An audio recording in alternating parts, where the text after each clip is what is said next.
Hi, I'm Dr. Keith Ablow with another Pain to Power video. This one is about solving a mystery uh, because so many people ask me this question. They say, come aboard my life story. I got to figure this out.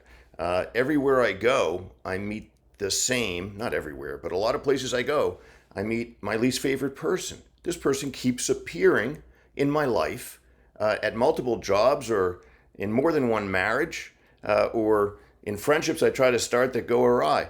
My least favorite person. Now, of course, they're not being literal. They're saying that the same kind of person with the same characteristics appears again and again. They think that they've picked a job with an employer that they'll really get along with, or they forge a partnership to start a new business with someone they'll really get along with and build something terrific. And you know what? Doesn't seem to happen. And they say, wait a second, this is just like the last woman or man that I tried to create an alliance with. Well, here's the thing. That's gonna happen, I tell them, until you drill down to earlier chapters in your life story, which is the work that I do with folks, and figure out, well, what's the unresolved, very important story regarding a person just like that?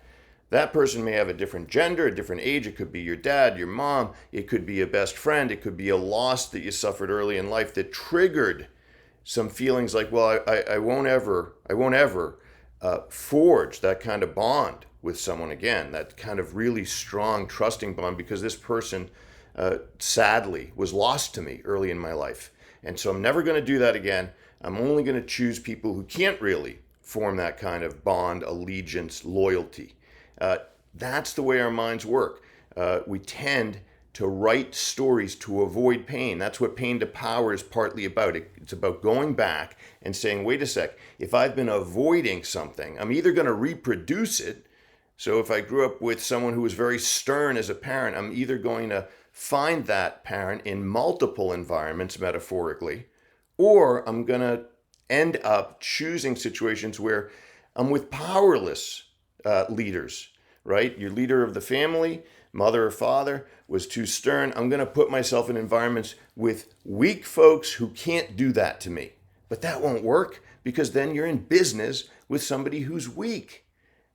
It's about Pain to Power is about going back, unraveling these knots in your life story, untying them so that you have smooth sailing in the future. But until you do that, you can be vulnerable to finding the very same character. It's your story, just the one story. You can be vulnerable to finding the same other main character or supporting actor or actress in the story because you're still working off of an old storyline that keeps appearing like a virus, keeps appearing in future pages, future chapters. But once you go back and you clarify it and you say, wait a second, I buried that thought, that memory, that hurt, that pain. Not only is it not hard to confront it, because you have to confront it, and we all fear that, but we shouldn't, because it's easier than you think. These things, we remember them with the hearts of kids sometimes so powerfully. But now we're adults. You can look back and you can say, oh, wait a second. Now I've been able to open those early pages and chapters of my story. I see how they've gone viral to the present moment. Now that I've opened them, read them, again, a metaphor, read these pages, now I'm free. I'm free to live a life where I choose the most powerful things for me. I don't have to be hostage to the past. That's what I want for you. You know why? You know why. You've watched some of these videos because your story matters.